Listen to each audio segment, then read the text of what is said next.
Good morning, Rabbi Shalom. Good morning. Good morning. Thank you for having me. It's a pleasure. The relevancy of Judaism in today's days. Mm-hmm. The reason why I think it's great to have a conversation about that with you is because you are obviously heavily involved in the Jewish community and leading the next generation, I guess, into Judaism, specifically at the SDSU, right? University Right. of San Diego. I mean, how long have you been in that? 25 years at San Diego State University. Wow. So it's So been a you're a very long veteran. time. A veteran. I've seen a lot of college students who have grown up to be now in their 40s, which is unbelievable sometimes, seeing them having children. And how are they perceiving their time in the university now? It's the time on campus for college students is a very critical moment in their life where they become adults and they start choosing what they want to do with their life. They start exploring all these kind of things. And a part of it is getting together, getting closer to the Chabad house. For some people, it's something they would never thought, would have impacted them to be able to connect to a Jewish figure on campus, as students. And looking back at that, when a young man or woman, who just graduated high school, very immature, young, and fresh out of their parents' home, they have to make a lot of decisions, of what their career is going to look like, who are their friends going to be, are they going to fit in, are they going to belong? There's a lot of uncertainties, there's a lot of questions, and a lot of time they need an anchor. They need something to make them feel a little bit of the home that they have just left. That makes and sense. So a lot of time, when they look back, they're like, thank you for being there for me. You really made an impact, on my life. And thank God, we're very grateful. So many students have come through our doors, and they all pretty much had to say the same thing. You meant a lot to me. You anchored me. But what do you do exactly? What is the thing that is like, what makes them feel anchored? What is it, the Shabbat?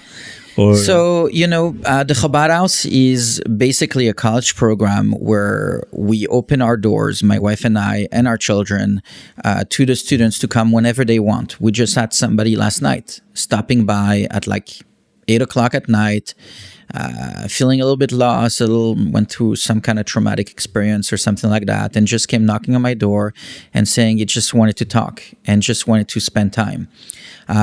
Yes, we do the Shabbat dinners, we do holiday events. Today I'm going to go put on tefillin with students on campus at 1:30. Students ask me to come, actually, which is very, very interesting. We'll get into that, into how the dynamic has changed, lately. But a lot of time is just about being there for them and caring and showing them that being Jewish is part of being it's like being part of a family. And when you don't, it's not a business, it's not an enterprise, it's not an organization even. It's really just family. It's just a big family, yeah. And when they start feeling that, it really touches them deeply because it's genuine. Obviously, we believe that Kol Israel Arivim Ze Bazeh, all Jews are guarantor of each other, but we also are a big family. Right. And so when they start feeling these feelings, then they want to be connected more. Most of these students are not religious. Oh yeah, they're not religious. They don't come from religious families or backgrounds. Some of them don't even have a clue about Judaism. Some of them have no clue. Some of them just discover with us that they're Jewish. A lot of time they don't even know, or they know a little bit about it. But yeah, this generation is not a generation that has tradition, that grew up. So a few students are a little bit, but even those, we wouldn't call them religious, we call them like more traditional maybe. But over 90% of our students are not religious at all and never had a religious background or a traditional background. What are the top 5 questions that you get asked all the time for the past 25 years from students? Top 5. Top 5 questions. Like free choice. Doesn't exist. If God is all powerful, all there, all present, then do we really have control of our future? Do we really have a say into what's going to happen? So free choice. A free choice. Did the God give the Torah, and how does that, why keeping Shabbat or doing any of the mitzvot, any of the traditions, will have a real impact on my life. I'd rather just be a good person, and that's it. Why do I need to marry Jewish? Right. That's another big one. And also, like, what's for dinner, for Shabbat dinner? Food always brings people together. Not necessarily that, but like, what's going on? What's the next event? When is happening? Because once you feel connected, you just want to be a part of it. I guess that's not a real question, but it just gives you a sense of like, it's really not a top-down kind of relationship that we have. I look at those students as really my equals, as really like just a brother, a sister, just somebody part of the family. The same way you wouldn't look at your younger brother or younger sister as like, you would just look at them as part of the family. And I think that's the key, that's the key to all this is again, that feeling that we are all one. We are all there for each other, that I got your back, that you are there for me, I'm there for you. And to be honest, over 90% of our donors to the Chabad House are actually alumni who are still not religious necessarily, but they know the kind of impact that we had on them, and they want to support that and pay it forward and give that opportunity to the next generation. And so that's really maybe the most validating thing about what we do, is seeing those alumni come back and say, hey, Rabbi Shalom, how can we help you? Can I sponsor a Shabbat? What do you need for the Chabad House, etc., etc.? And that's beautiful. And you're feeling that there's still relevancy of Judaism to their life. Yeah, the question that that I ask of students a lot is, what is Judaism? And it could go a very different way. It could be answered, I think we've had that conversation a little bit in the past. Is it a religion? Is it an ethnicity? Is it a race? Is it a culture? And the truth is that it's none of those things. It's all of those things, but also none of those things, because a religious Jew is more Jewish than a non-religious Jew? Of course not. If you have more culture and you grew up with more, if you're an Israeli, etc., you're more Jewish than another Jew that's not from there? No. And you go on. And really, we have to go back to how God considered the Jewish people and what he calls us. And what he calls us in the Torah, Bnei Israel, the children of Israel. So the children of a family man called Israel, Jacob. And so really we're just a family. That's what we are at the core. The rest after that is all things that we have grown and picked up and have been given by God in the Torah and the Ten Commandments. But at the core, we're just family. And if we're just going back to that, to family, then that's when we thrive as Jews, and that's when it's again meaningful to us. Right. So converts would be adopted children. So converts actually in Kabbalah, in Jewish mysticism, we talk about converts, their souls going down a different path than the rest of us, but still part of the family. But somehow they weren't born physically in the family, but still spiritually, they're still the same soul that were there. We talk about reincarnation. We talk about those souls recycling and going from one life to the next, which is a misconception. I think a lot of people don't know that Judaism does have a big part of it is, the mysticism part of it, which is the, like souls, reincarnation, and past lives. 100%. We're so focused on the actions and mitzvot, what we call actions in the Torah, that we forget that our souls are here and have been here and have gone through challenges in the past life and another life before. And it's all a refinement of the soul by going down one life after another and trying to find that one act that will define your life. And each one of us has that one, a few things that we have to do in this life that is difficult for us, maybe not difficult for others, but that brings a lot of meaning, a lot of refinement to our soul. And so that's a very big part of Judaism as well,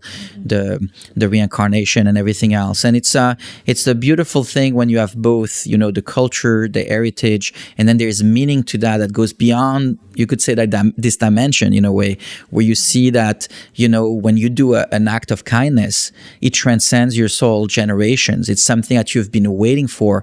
Your soul has been waiting for this one act of kindness to do in this lifetime so that he could bring meanings to thousands of other lifetimes that you've had and you've been through, something that you've been. Of course. So it's just very interesting. It makes you feel like the relevancy of your action in the moment now don't just impact this moment, but impact you forever, in the past, present, and even the future. And it's a big part of Judaism for sure. Do you see the value of you and your job? And of course you do, because you've been doing it for 25 years. But, where do you see the value in the kids when you're looking at the students and they come to your home, they have your conversations with you, they have their own turmoils that they have to deal with. You clearly see some value, some serious good value, I guess, to their life. Yeah, one of my favorite phrase that I heard that I attribute to the Rebbe, the Lubavitch Rebbe, is that he said when he was asked about a birthday, should we celebrate someone's birthday?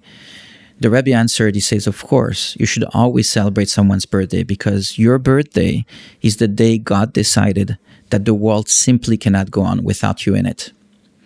And that each one of us basically have a very unique and meaningful purpose that we have to find, that we have to search within ourselves. Why am I here? Where am I from? And where am I going?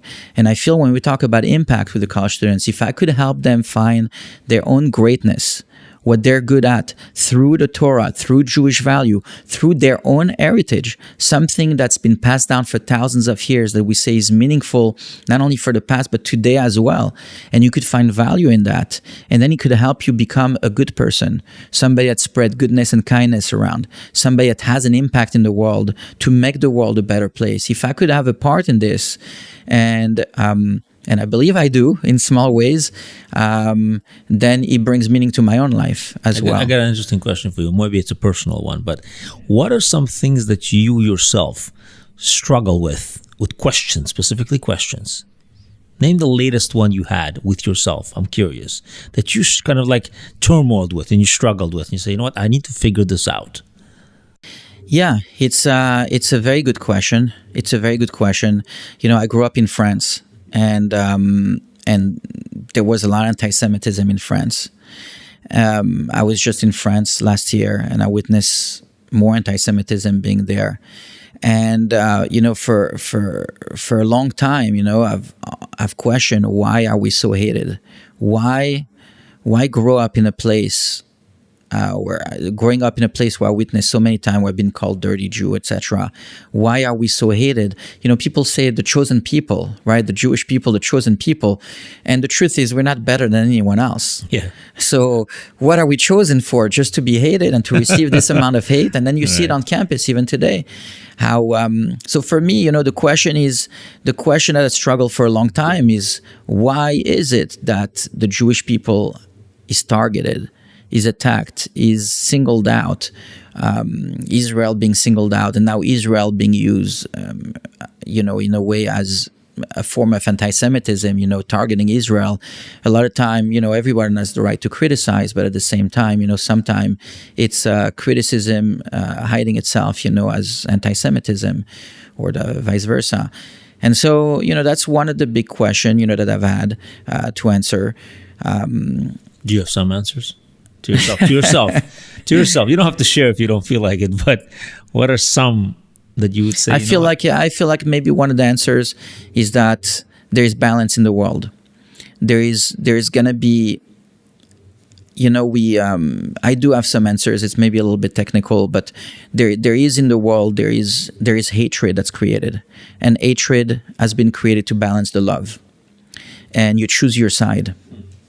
And we Jews, at least we're told in the Torah, have chosen a side, the side to be spreading values in this world. One of the things that Hitler, one of the reasons he says Jews should be eradicated, in his book Mein Kampf, he writes, because Jews have invented values, and that's a poison to the world. We're just animals in the jungle, and so we should just live like animals. Those rules are made up by Jews, and as long as any Jew is left to live, those values will continue to thrive. And so for me, it's like almost like it became like, okay, we are hated, therefore we mean something, therefore we're doing something right. Because if we weren't hated, then we wouldn't matter. We would be irrelevant. So at least now our haters are looking at us and saying they are the one that are promoting those values. They are the one that are standing for what's right. And therefore I must destroy them. And that's why I hate them. And so for me, when we are hated, and I wear my yarmulke, I wear my tzitzit, I do the mitzvot, I believe in all the values that God has told us to promote. I try to live, I'm not perfect, try to live my life, as meaningful as possible. And if I'm hated for that, then I'm doing great. And so it's not going to change anything. It's not going to change the hatred, but I realize that I've chosen a side. And when you choose a side, then you will stand out. And when you stand out, you will become a target. And if that's what it takes, and that's what it's been for Jews for thousands of centuries, then that's what it is. Yeah. So, I get it. I heard this interesting, observation about assimilation. And the Jewish assimilation, what I heard was like there were more assimilated Jews in the past 50 years or so than all of the Holocaust. Sounds intense. Sounds like, come on, why are you going to bring the Holocaust into this? But it's an interesting question, because I'm sure you have people that come to you and say, you know what? I love this person. I love that person. Why can't I marry this person? And I'm sure you see that. 25 years, right? of course, that's probably the biggest challenge. Where do you start when you say that? When somebody talks to you, speaks to you that way, like comes to you with a question like that, where do you begin? In the olden days, we would live in a shtetl, in a tiny village, where the only person you knew was Chaya and Sherelle and Rachel and Leah. Right. And those were the 4 girls you knew. There was nobody else. We don't live in a shtetl anymore. No. And love can be a very powerful thing, especially since when we lived in shtetl, Russia and Poland and all these places, it was very hard to go into the non-Jewish side, because you were truly hated. And not only hated, they would kill you a lot of time. The pogroms and all these things, was terrible. So you really had no opportunity to see any Jenny or Stephanie or Jenny or, or Isabel or whatever. There was no non-Jewish girl that you could approach. It would just be inconceivable. Right.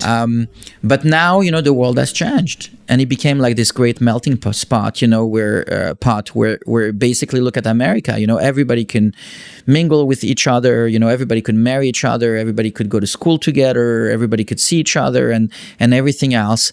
And then, of course, the human being, a man and a woman, they look at each other. We're programmed to be attracted, yes. To each other and everything else. And a lot of times, when you find somebody that fills you, a lot of love sometimes, is also like chemicals, but also like if your trauma is not the other person's trauma, but you could feel their needs, then in a way that becomes like love, because finally you feel understood, you feel accepted, you feel like this person knows what you need. That's powerful. And that's I get that. So is there really love in a way? That's the real question, right? Yeah, you love yourself. Love is something that's very centered and very calm and very present. But regardless, you could fall in love very easily with many different kind of people. Even as friends, a lot of time you fall in love with somebody just because you really could connect, on the deep level. Anyway, I'm steering away from the conversation, from the question. The question is, so what happened? So of course today, we have this we're around so many people, and it's very easy to fall in love. And once 2 people fall in love, and one is Jewish and one is not Jewish, we know that you're supposed to marry Jewish, according to our tradition, because then there would be no more Jews, right? There would be no more Jews if we just assimilate, And But is there nuance to the answer? Or is it, do you know what I'm saying? Like somebody comes up to you and asks you a question, I'm dating this boy, this girl. I really love them. I want to take it seriously. We're going to graduate, do it together. La, la, la. Do you approach it as individually? Do you approach it as a, tell me more? Or is it more like, well, let me tell you the Jewish perspective? Well, like, what's the approach? Yeah, there's not one size fits all. Like you're saying, it's individually. Everyone comes and have a question that necessitate a different answer. A lot of time it's a logical answer, but for a lot of people it's not a logical answer. It's an emotional answer. A lot of time they want to understand with their heart, not with their mind. A lot of time they want to experience. A lot of time they want to see their partner experience Judaism, maybe. And we have a lot of students who bring a non-Jewish girlfriend, a Jewish boyfriend, etc. The truth is, you just have to answer with love. You can't change when somebody has a passion for someone else. You can't just logically say, well, you shouldn't love this person, you shouldn't, etc. It's just come to one more event. Just get involved. Just come to one more event. Just be involved. Look at what Judaism is like. Then you could decide whatever. You can never convince someone. That's my experience. Is you can never convince someone out of a relationship. It's very, very difficult. And so you just have to and also, like, it's very judgmental. Our approach at Chabad is not judgmental. It's more about, like, come experience one more Shabbat, one more class, one more discussion. Just get involved more and then see for yourself. And a lot of time, especially for college students, the percentage that they actually are going to marry the person they're dating now, is very small, right? Because it's college. Yeah. What happens later on, is more difficult, as they grow older and everything else. So yeah, but there's not really an exact answer to the question. Yes, because basically what the main takeaway from me is, like, for them, the answer is for the just, there's no answer. It's just come experience this thing, see how you feel about it. If you want to have questions, we can talk about it. And right. That's basically it. Has to come from them, and they have to decide what. And you as a parent, Eli, that's really the real answer is there. Is that you have to show at home how important is Judaism to your family, how non-negotiable it is to have Shabbat dinner, how non-negotiable it is to do holidays together and everything else, so that it becomes part of the kid's identity, where they want that for themselves, where their memory of spending time with family is the traditions, the Shabbat atmosphere, the home, the Jewish home. And if it's important to them since a very young age, then it'll be something that they seek in a partner. How can I find somebody where we could recreate the same home that I had as a child? And when we talk about college students today who haven't received that, that's exactly what we're trying to do. We're trying to recreate something for them that they never had. Something that they never, when they come to Shabbat dinner, this Friday night, we're going to have close to 300 students at the Chabad house. And when they come, it's to give them that feeling of, this resonate with me spiritually, because I'm Jewish and we believe, we ourselves believe in that, there's Jewish soul lives on forever. And so it's something that they had. It's a part of them that they never experienced yet. And once they experience it, it's something that they're going to want to do in the future for themselves, for their family. And that's why it's like, come to one more event, come experience more, because that's going to give you a feeling at your home. And when you feel your home, then you're going to want to have this in your home. Mm-hmm. And so, you can never convince out of logic somebody that's in love. I've never found that, really... that works, yeah. that works.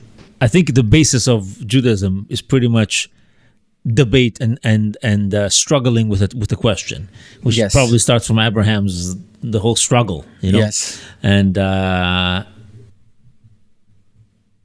Isaac and Jacob. Jacob was the struggle. That's the struggle, right? Well, Abraham also questioned. He's like, where's God? I don't want to believe what everyone is telling me, that it's a piece of stone that we should worship. Yes. So I would probably sum up Jews and the whole system is very much like, question everything.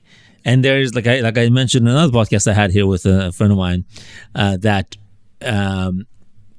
for every question a person would ask, there's 5,000 rabbis will help you ask that question better. And you'll get 5,000 different answers. I know, 3 Jews in a room, 4 opinions. Yeah. And I'm gonna kind of like just shoot at you a few questions, and the big questions. And by the way, just the word chachma in Hebrew, which means intelligence, is really 2 words, koach ma, the power to question. So we believe Jews, it's more important to question than actually the answers. Oh, 100%. Because that process of debating and searching and struggling, like you were saying, yes. with it, is more important. Yes. And that's why, like, a parent, a Jewish parent, doesn't ask his kids when they come back from school, what did you learn today?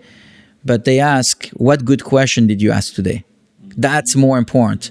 Did you ask a good question today? That's more important than what did you learn today. Because it's all about formulating the right question. right and question. That takes time sometimes to think about Critical thinking. 100%. Yeah. Brilliant. Okay, so question number one. Of course, the popular question is, I always find that identifying and agreeing on terminology, what words actually mean to you versus me or whatever, is important. Because we go into a conversation and you say God, I say God, we mean completely different things, and then we're debating about never ending. We're not getting there. Correct. Because we disagree on the terminology. So let's start there. Let's talk about, obviously in Judaism, there is no such thing as God, right? There's no God. There is the Yud, Hey, Vav, Hey. Yes. And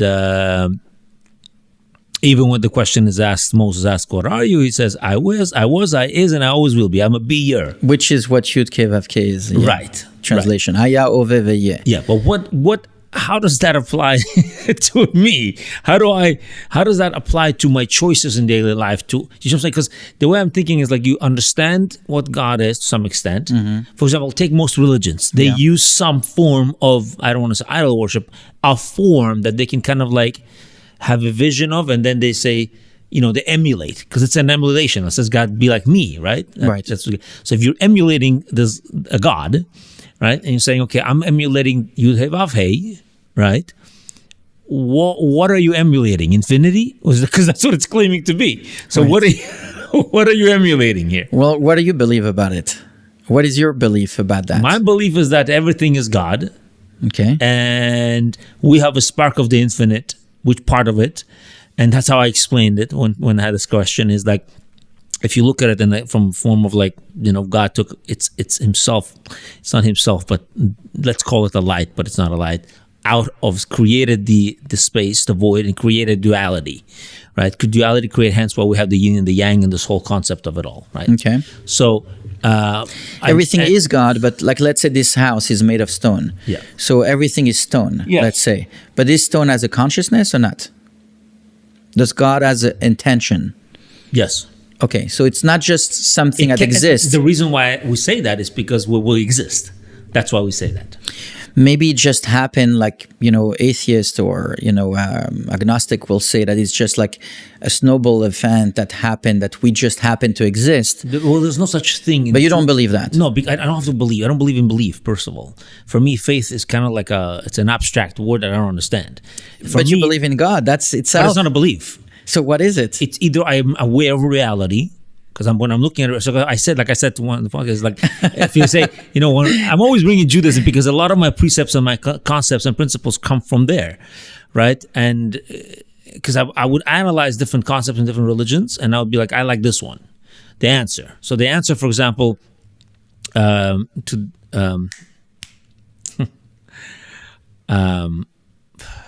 it, what was the question we just talked about? God, is it something that exists as consciousness that has intention?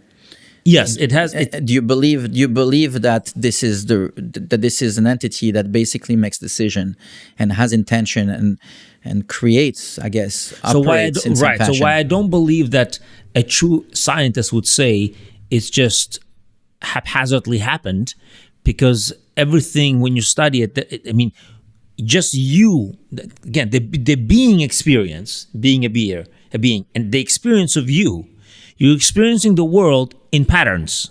You're experiencing the world in a function of purpose and there's an order to things.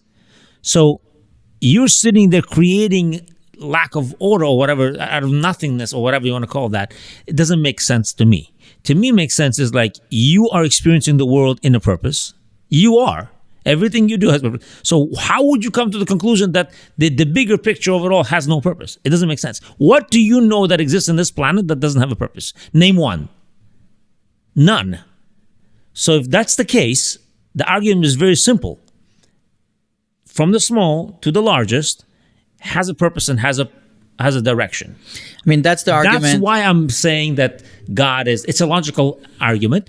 Now, Right. Is it a science? Can I prove it scientifically? That's as close as I can get to it. You're just Right. looking at the It's almost like intelligent design is what you're saying. Like you're seeing the world, you're seeing that it has purpose, you see that it has order, you see that everything has meaning, and therefore it makes sense to you that there is it's been placed, with intention. It just didn't happen like that. Right. That it happened. all Even of a the sudden. chaos It's like that I've heard this example that kind of like replicate exactly what you're saying. Is like, let's say the first people who landed into the moon, they land in the moon and they see an iPhone on the floor, whatever the version is, like 16, exactly the same way, and it function exactly the same way. Are they gonna say, oh my gosh, it just evolved naturally into this perfect shape of a square or rectangle, and then the circuitry inside is designed exactly, or somebody was here, the Americans was here, another country was here and dropped an iPhone.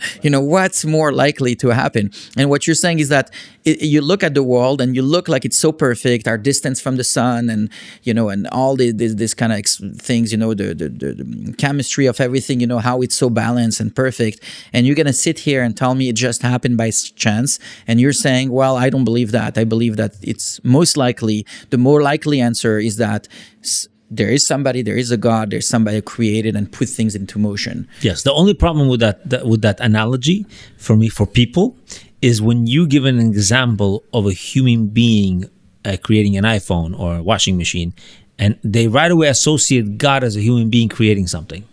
Does that make sense? Right. They give human characteristics to Right. this infinite, And I we don't like. don't know. That's why I don't Yeah. give those examples specifically. Right. So I'm like, I don't want them to go there. The concept you have to, in your mind, you have to grasp. It has no bounds. That's a very hard thing to do, Yes, because it's very hard to you're do. saying you have to step out of your own mind, of your 100%. own experiences, Yes. and try to think like someone who is not a human. Yes, it's a third and that's perspective. and it's a perspective that we really don't know much about, and that's the most difficult thing to do. That's why it's so difficult to do that for most people. That's why they Yes. need those kind of example to relate. But the truth is, God is not something we can relate to. No, we that's the whole. cannot. That's the whole Exactly. idea. I agree with you. So that concept of the third eye, the concept of getting out of yourself, it's like the whole thing of you have a relationship with yourself. You can see something from your perspective, you can see it from the other person's perspective, and then you can see it from the viewer's perspective, the God's eye, Right. right? That's that's how I see God. He's in its own. It is all encompassing, but a conscious. I don't want to say thing, but it's a conscious going somewhere. I don't know where. I don't understand it. I don't need to understand it per se, because I'm limited in the physical body. Right. I think my belief of God is very similar to yours. I would add that a lot of time, and maybe that's something you agree or not, but a lot of time God will show itself in this world in different lights. Same way you have the light of the sun and you put it through different colors. You can make the light turn red or blue, etc. So God will, we even say Friday night and Saturday, when it's the holiest day of the week, the Sabbath, we say Friday night, God's energy is actually feminine. And that's why we start with the lighting of the candle. That's why we actually, in the prayer book, we call Shabbat He. He means she in Hebrew. And so we call godliness, or the Shekhinah, the godly presence, as a female attribute. And in the morning of Shabbat, we change. We call He. Shabbat Hu. Why is Shabbat He on Friday night and in the morning is Hu? And then in the afternoon, we call it They. Right? So it's like such an interesting concept. God is not a he or a she. It's again to show exactly what you're saying is that maybe God sometime we could see it as this thing or as this thing, etc., etc. But it's really not. It's all of it, and it's none of it. Yes, exactly. It's all, and it's very hard to But think that way. Doesn't that just say that it's nothing? Yeah, it is. It's non-existent. It's nothing and everything. But at the same time, we do exist. Well, what is thing? Thing is actually a physical matter, right? Things, are thing that physically exists. God doesn't physically exist. He does and he doesn't. Right? So again, it is nothing. And it is also everything. It is very confusing. And once we accept that, but to take, this is where I want to get this conversation to, because the way you answered it is perfect, because it just shows us how when we ask what is God, it's a very hard question to answer. And for a person to think in those terms, it takes a lot of humility. It takes a lot of removing the ego and start saying, the way I think, the way my brain functions, the way my feelings are feelings, I need to step out of that and put that aside, because that's that's not the ultimate way. I need to start thinking as a third eye, like you're saying. And so when somebody does that, when somebody's able to do that, that creates a lot of humility, and it makes you like more receiving to even other people's insight, to other experiences, and that's what the power of believing in God is. It's being able to be humble, to listen, and to say, well, what is my part in all of this? I'm just one small part. What is my part? And I need to be the best at it. I need to be an expert at what I was designed for and what I was born for. And so religion and belief in God, changes a person from the inside out. Right. And I think that's why it's so important to believe in God.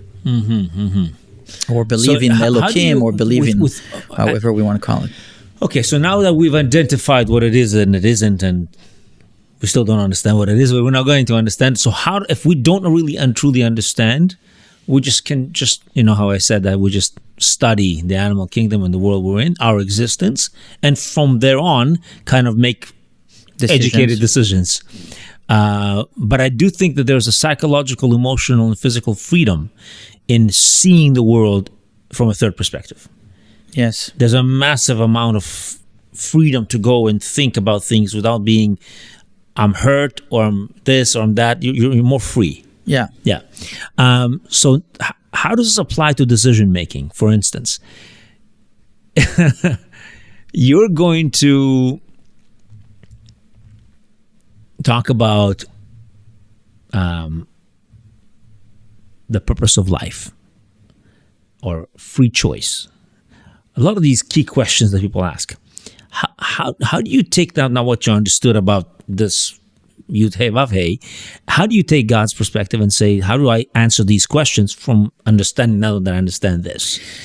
So it's a very good question, and it's a very hard question, because then you could say, well, my experience or how I perceive things, those are the things that, the way I perceive God, those are the way I believe I should live, etc. Well, I obviously believe in the Torah, and I believe in the story of the Torah. And we say that in the beginning, it was exactly like that. God had Adam and Eve, and he said, you see the world, you see the rules that I have secretly or not so secretly hidden within the world. That there is both power, male and female. There is a receiver and a giver in everything, even on the atomic level. There is the electron and there is the neutron and positron, and so they all power to balance each other, and go out and just live a meaningful life. But then 10 generations later, God created the flood. Because people became immoral, people became corrupting, God's intention that He had placed into the world, and He needed like a reset almost. And that's when God gave 7 laws for the humanity. That's when we believe God gave 7 laws, because He said, well, I guess you didn't get the message. The message was there for you to read, but you chose to ignore it. And so now I must say it to you. So it's the first time that we see a relationship with humanity from, at least in our belief, from God, where the relationship was, well, I trust you. You're going to go and you're going to be great. Just, find those answers in life, in nature. And then the thing that happened is it was a lot of immorality, a lot of murder, a lot of stealing, a lot of killing, a lot of just they didn't live a proper life, so to say, that God had intended. At least intended means living a righteous, good person life. And they were corrupted. And so therefore God said, I'm going to do a reset. We're going to start with this one family, and I'm going to tell you the rules, and you should teach them to your children forever and ever. And this was, again, humanity restarted with Noah, and Noah's Ark and his family. And those were the 7 laws of don't kill, don't steal, don't establish tribunal like laws, law force, don't be cruel to animals,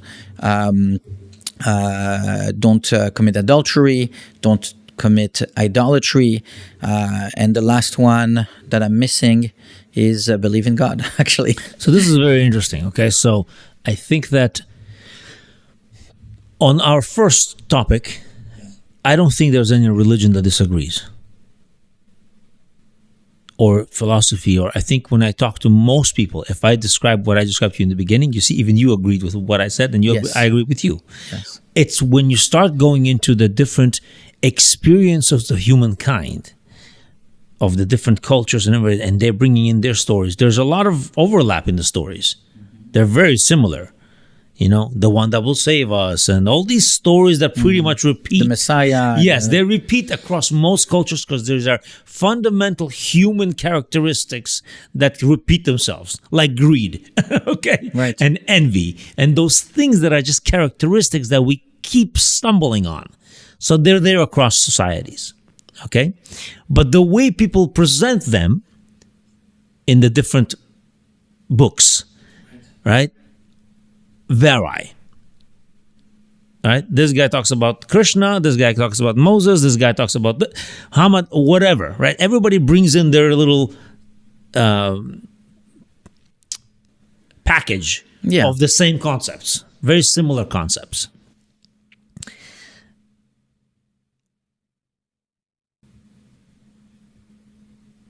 I mean, I think that's a smart way to do it, because I think that that's the way you would probably do it. I mean, how else would you, the way I'm seeing it is like, how else would you explain to the average Joe that, like, I don't think the average Joe would fathom the idea of, all of these deeper concepts, like, I don't think they would get it. For them, you need to break it down in the most simplest form. In a story form, etc. Yes. Like a child. Like, if you do this, I'm going to flood the earth. I mean, the Torah was written in 4 different ways. Yeah, part of this. With the simple way, which is the storytelling. Yes. Yeah, the Pshat, Remez, Drush, and Sod, with the secrets hidden within it, the calculation, the numerology, the storytelling, all this, it was written in that way because to be accessible to everyone. Because not everyone, it's not that everyone cannot understand, is that everyone is busy with something else. So if you want to pass on some form of value to anyone, you need to make it available to them. That's why later on it was translated as well into Ladino, into now English, obviously. It's to make it available. No one is going to sit and be like, I need to learn Hebrew or Aramaic to start studying, ancient scripts, so it has to be done that way. Yes. I think there's a big problem though that's lacking when people who are studying the Torah, even Jews or non-Jews, what they're missing, I think, is that there's a reason why every letter is accounted for. And I always give this argument to people, it's when they're reading in different languages, or even if they're reading in Hebrew, that they're only reading in the Pshat. They don't, and they're reading it as a history book or some kind of a story book, which I'm sure you can learn something, because we do, but that's not what it is. There's a reason why it has X amount of letters, and every letter is a numerical number, and every letter is a word, and there's connections to it's a whole system, whole world of existence that has formulas in it, which is a lot to study. And the question is for you, do you think that the rest of the world needs to study this as well, or no? No. Why? No, it doesn't need to study everything. I believe the most important part is action, to actually act as a good person more than studying. But how do you decide what's a good person? So that's true. That comes mostly with education and where you grow up and where you come from and what are those values. If you can't study for yourself, or you're not going to spend the time to do that, then you need to trust people that you believe are acting as good human beings and follow them, right? So that starts at home, usually with your parents. Hopefully, your parents were good, etc. How do you answer this question for me? If a person is, how they say, yeah. How do you answer that Translate question? that so everybody. Somebody who is very intelligent and smart can show you that even the most worst wrongdoing is kosher, is okay to do. Right. He's so smart, or she's so smart that they can persuade people to follow the worst things in the world and show that this is moral. Where it's the worst, and we've seen that in religions. There's of course. 50,000 cults and religions in the world. Look at what people are doing, right? It's nuts. But that's exactly why we need, at least in my view, which I believe, we need the word of God to be written down so that no one can explain you or change. At least don't kill means don't kill, right? Don't kill innocent person, at least. Yeah, but Means there's a don't law in kill. Judaism. For every law, there's an exception. There is exceptions, but it still doesn't change. For example, you could kill in self-defense, and that you could argue, well, this was self-defense. Of course, you could have a million, but it still doesn't change the fact that don't kill means don't kill another human Yeah, but that being. doesn't help you. Like that doesn't help you because when there's a war between two countries, this person thinks that they're defending their land, and this person thinks that they're defending themselves. So it's like they both they both have the concept of don't kill. Yeah, but fighting a war is not murder. As a soldier, when you fight a war, it's different than murder, and everybody can know the difference. It's different than going after a little child and just cutting their throat off, or taking people kidnapping. Depends on how you justify it. That's my point to you. No, Do you see what I mean? Like it's how you justify it. you could always make the argument, but it's gonna bring some grounding to the morals when you define things very, very specifically in that way. So yes, of course, you could always change things up and you could always make an argument, but I feel like when things are written down and they're clear, it's Written down harder. by who? By It's harder. interpretations? So that's what we can discuss. But that's why I believe it's important to have something written down. Because if it was just up to interpretation, like you would say, anyone could, there is like you talk about the Torah being written and having so many different meanings and everything else. Not everybody can understand all that, but everybody can go and sit and learn a little bit and focus on a few things if that's important to them. If somebody is passionate about any question, they could sit and learn a little bit. And like there's a game chess, right? And chess could be very basic. You could play with a friend. It could be very basic, or it could be like Magnus Carlsen, and have a million different theories, and is a whole world there. But it's still the same. What is it? 32 pieces, right. So it's still the same amount of pieces, but it's so many different facets, and somebody could look at it in a much different light than you do and than you and I do. And it would be completely like almost disconnected, from what we know. But we could still play a little game together, and we could still try to understand at our own level. And I think like everyone, that's really the key. Everyone should just learn a little bit and do a little bit, and make decisions for themselves. That's really, it's not about me telling them, no, the Torah is from God, you need to listen to all these things. It's like, no, open it, see something that has meaning to you now, and then just go and learn a little bit, but then do also a little bit, and experience it. They can do that with every other religion too. Yeah, they could do that. But I believe if you're born Jewish, just start with yours, maybe that would be a good start. Why not? It's not like we're terrible people. I actually agree with that. I think that wherever you are born into, you should probably dwell into that most first. Like understand the essence of wherever you grew up and all of that dynamic in it and all these things. I do think that's important. I think a lot of people are just too much encompassed in the dogma of where they grew up. And they have bad negative associations to a lot of things. Yeah. I didn't like Sunday school. I didn't like this lesson. I didn't like this. And so they're just created these negative connotations. And so they go into all other places. And I don't think it's necessary. Yeah, and that's the key, is make it your own. And that's what I try with the college students, is like, I want to show them a Judaism that is different than the one that they experienced when they were younger. A Judaism that is theirs. It's their Shabbat. It's not my Shabbat. It's not their parents' Shabbat. It's their own way to celebrate and do their thing. And that's very, very key. It's very true what you're saying about like experiencing on your own and trying to remove yourself from maybe the negative experiences you've had, to try to rediscover in a way your own because at the end of the day, this is something that's thousands of years old, that has been part of our families for thousands of years old.